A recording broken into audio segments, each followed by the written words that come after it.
Welcome to MLS Roundup from We Are Soccer. We have Brooks Laimbeer from Soccer Syndicate, our scout, with us. Brooks, how you doing, buddy? I'm good, Craig. Good weekend of soccer. A lot of MLS games last week, and a lot more this week. And let's get to it, man. Yeah, man, lots to talk about, lots of games, but big news to talk Yes. about. We've got San Jose involved in 2 7-goal games, Atlanta on a 7-game unbeaten run, and just came out today, MLS and Liga MX are revamping the League Cups starting in 2023.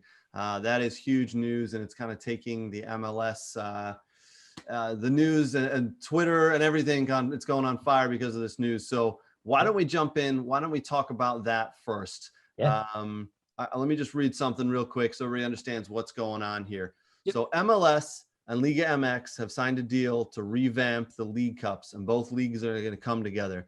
All 47 teams, so 29 from MLS and 18 from Liga MX, will pause their seasons for 1 month in order to compete in a group stage knockout tournament format similar to what most competitions, especially like the World Cup and UEFA Champions League. This is gonna be fun to watch, man. What do you think about this news, Brooks? Yeah, I mean, this is going to be great, and it makes sense, right? Tomorrow's the League Cup between Seattle and Lyon, the final in Vegas. So Vegas, baby, right? They're in the final. Yeah. So they got to spice up the news, Liga MX and CONCACAF and everything. So no, this is great. I don't think we ever get enough Liga MX MLS competition besides the CONCACAF Champions League, which we get. We get a couple games, here and there, and they're always exciting. If anyone's watched in the past, LAFC, the run they made last year, almost beating Tigres, but with some fantastic comebacks against some of the clubs, the Liga MX clubs last year. And, Philly just getting bounced by Club America, but this is good. This is good for CONCACAF as a whole. This is good for MLS and Liga MX. This is great because you get a lot of U.S. men's national team, Mexican national team rivalries. You get a lot of guys that were bought for Liga MX that came to MLS. And some of these guys, these Liga MX guys are not all from Mexico. So some of them are from South America. So you get a lot of national team guys playing against each other. So this is great. This is to take a pause for a month to have this tournament. Like, it's good not only for viewership, obviously, because there's a huge Hispanic population in the United States, as we know. So a lot of TV views. But this is good for people in America to watch, and especially at the top level in MLS. So I am excited. It's going to help MLS and Liga MX grow. Does it mean maybe a partnership down the road? Maybe. So, maybe. So yeah, I mean, this is a good announcement. I know probably some people aren't crazy about it. It's just like MLS trying to do promotional things, but listen, we are trying to improve soccer here within the United States, and that is the goal. And hopefully this new League Cup, and then also the new format for the CONCACAF Champions League that'll come out in 2024, expanding it a bit amongst the CONCACAF nation, the countries, well, hopefully will be good for soccer for CONCACAF as a whole as well. So I agree. I really like this news. MLS and Liga MX coming together to do this. It expands their brands into the regions, right? Liga MX get a little bit more to America here, and MLS goes a little bit south into Mexico and further there. It expands the brands, and we know that when an MLS team and a Liga MX team play, it can get saucy. It can get a little chippy. They all know each other and they want to win. It's a lot like USA versus Mexico. Yep. You can say, even if they play a friendly, you can say it's a friendly, but it ain't a friendly. There's going to be some hacking and whacking. So this is going to be good soccer. Yes. I don't see a downside for this. I think also what this does for the average MLS fan, which is someone who watches, 5, 6, 7, 10 games a year, keeps their eye on it. This brings them back. And for that month that MLS League MX month of, I don't even know what they're going to call this tournament, that there are going to be a lot of eyes. And I think there's going to be a lot of TV views for this. So I don't see a downside for it. I'm sure something will come out in the next couple of weeks with money and all that. But from a pure soccer standpoint, man, this is going to be fun to watch.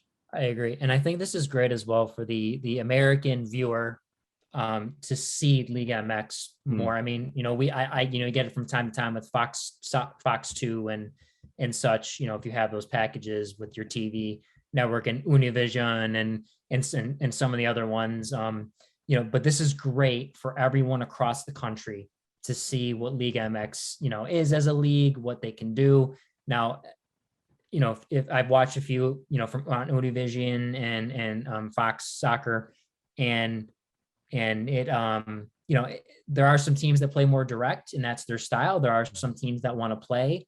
There are some physical teams. So there's a great mixture of soccer, just like in MLS, and how every team doesn't just play this pretty style of soccer like maybe La Liga does, or some EPL teams, and it's a good mixture. So this is good for both countries as a whole. So I'm hoping that this really catches on, because this is big, as like we've said. Let me ask you a question though.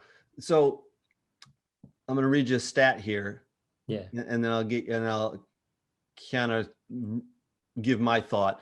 So MLS teams have won just 9 of 51 home series against Liga MX teams in CONCACAF Champions League play.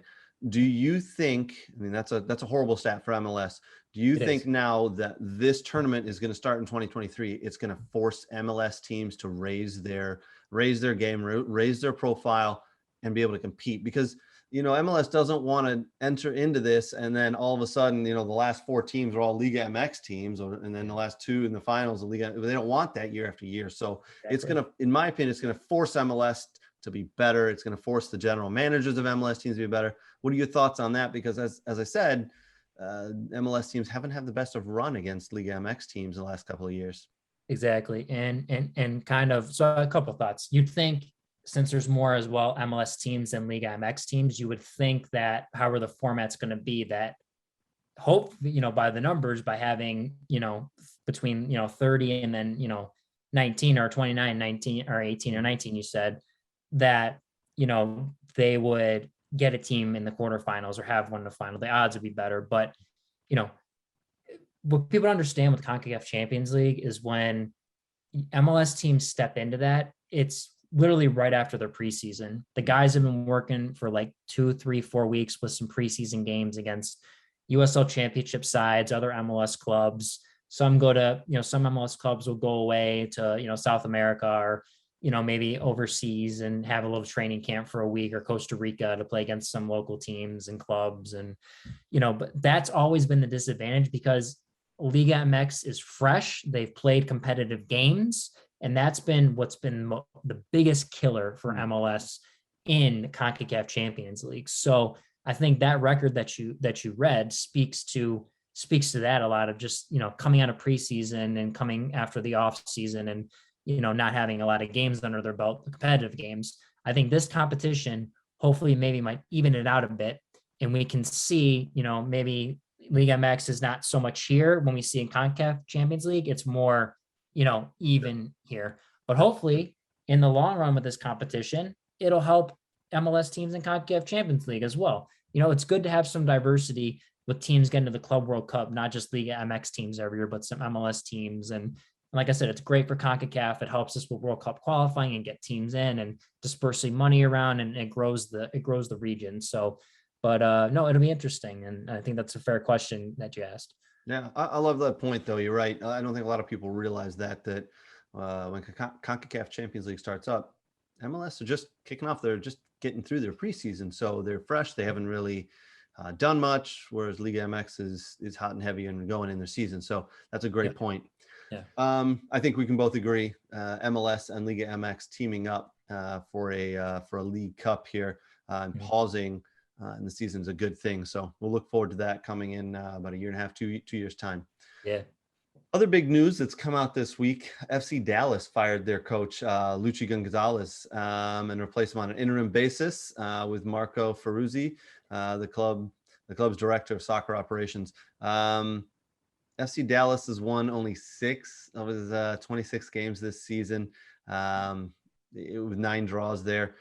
The coaching change has came a day after their 3-2 loss to rivals Houston Dynamo, one of only 2 teams who are below them in the Western Conference. Overall, Luchi Gonzalez was 28, 29, and 25 in regular season games. I can't tell you too much about him and the team, but I know you can. Give our viewers some insight, man. What you got for us?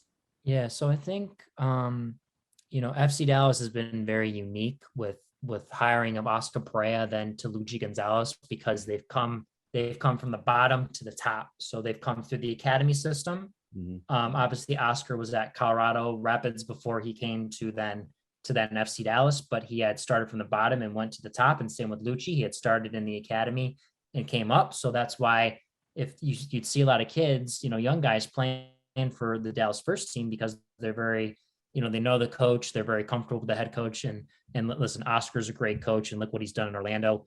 He's turned that organization around on the field. They made the playoffs last year for the first time in club history.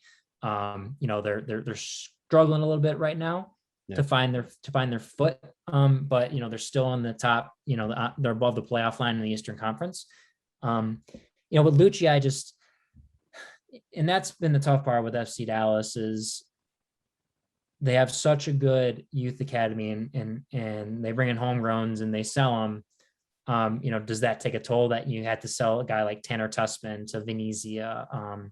You're going to lose a kid like Weston McKennie over to Schalke, and Chris Richards was going to go to Bayern, and you got Justin Chi, who's currently with FC Dallas, and they're gonna they're maybe eventually lose him to Bayern Munich. And I think Brandon Servani, I got to go train with FC Dallas as well because of with Bayern Munich, because of the relationship they have with FC Dallas. So when you have high profile young players like the Ricardo Pepis and Jesus Ferreras of the world that want to get bought by European clubs, it's hard to consistently every year have to replace those guys with youth players, or find an MLS veteran, or find an international player. And I think they've really missed with high quality international players they're going to be those DP guys that all the MLS teams buy.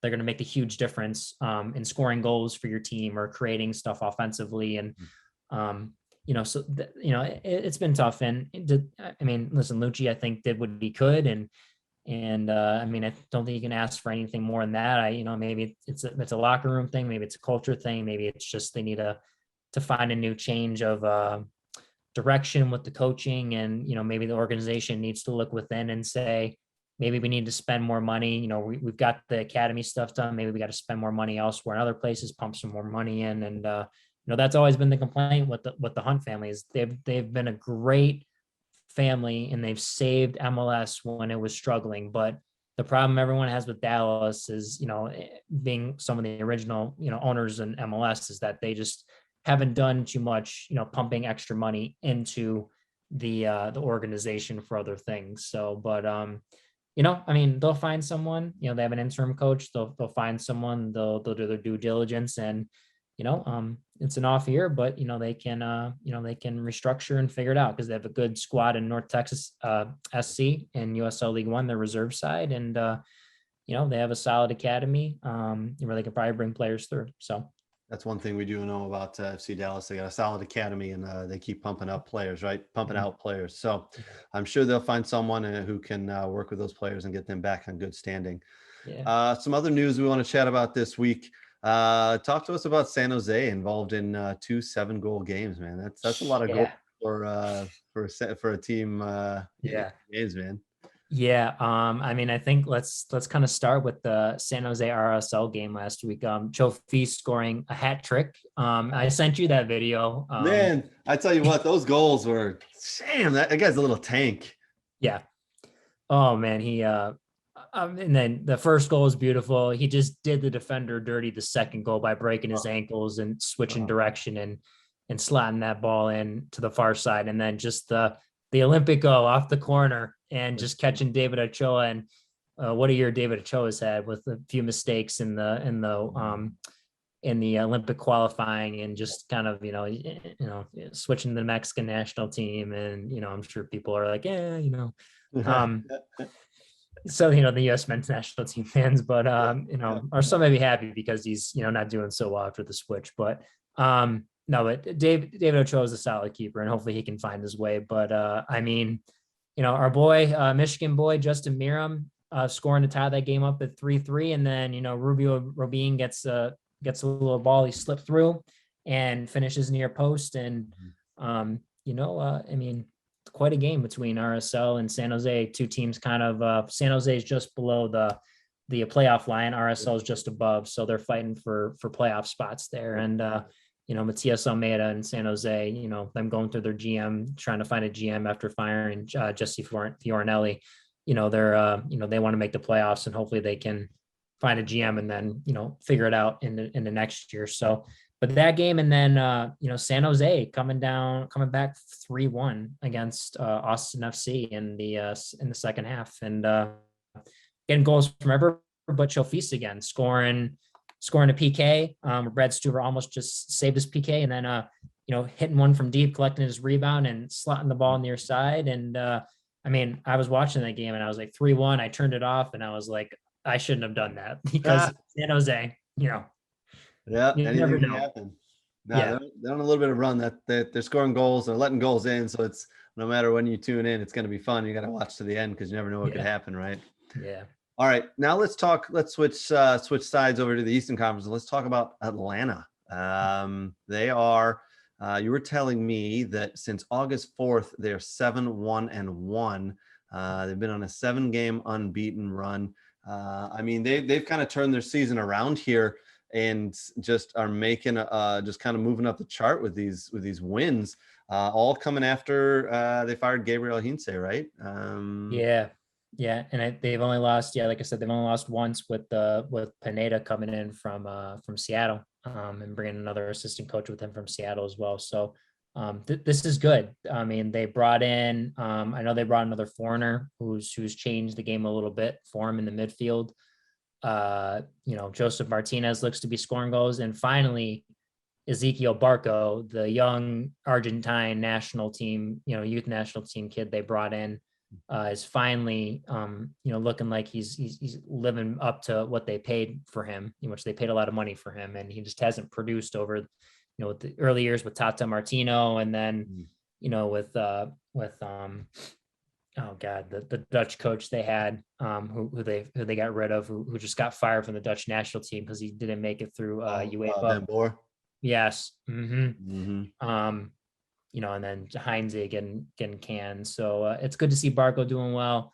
It's good to see Atlanta doing well, because it's a great area for soccer, and it's a great stadium. If anyone watches the game when it's jam packed with 60,000 people in Mercedes-Benz Stadium, there's no crowd like it. Maybe Portland and Seattle, but there's nothing, or in LAFC, but there's not. It's all those got really close with the crowd and just the feel for the game. And that's definitely a place I want to go watch a game at some point down the road. I'd love to be able to get down there, because just being in that jam-packed football stadium, watching an MLS game, those fans are rabid. It's fun to watch on TV. So I can only imagine what it'd be like being in that stadium. So it's great to see Atlanta, after the terrible start they had to the season, kind of picking it up here. They're 6th in the Eastern Conference.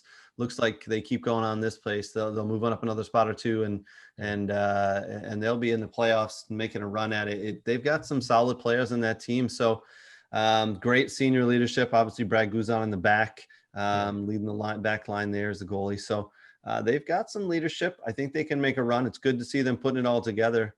We'll see what they can do moving forward. Yeah, they got Miles Robinson, the U.S. men's national team center back, who's, he had to wait his time a little bit after getting drafted out of Syracuse, but he's done well for him. So, it's, there's a lot of positives, and they could sell him and use the money to buy someone else if they wanted to, and whatnot. So there's a lot of positives for Atlanta. Well, we could go on all day. Lots of MLS news, lots of games. There's going to be more games coming up. So, folks, tune in next week. We'll be talking about more MLS news, more games, more players with our Soccer Syndicate scout and expert, Brooks Laimbeer. Brooks, thanks again for joining, man. Really appreciate it. Really appreciate your insight, man. So knowledgeable. It's so fun to do this with you every week. Yeah, you're welcome. And I mean, let's before let's give a shout out, happy birthday to Bruce Arena, the big 7-0. Yeah. If anyone's watched on YouTube, he went through the little birthday tunnel, and there was a lot of big celebration for him at the Revs training facility. So an American legend that's done a lot for the game in this country, collegiately on the national team and for MLS. So a big shout out to Bruce Arena, the man from Jersey, Yeah. So I mean, there's a lot of people who don't like him, but I don't understand because he's done a ton for American soccer, and every team he takes charge of, they do well. So, good for him. 70 years old, still going strong, still passionate about the game. So big shout out to him, as you said, man. It's great to see. Fighting Bruce's in first place in the Eastern Conference. Yeah, New England Revs.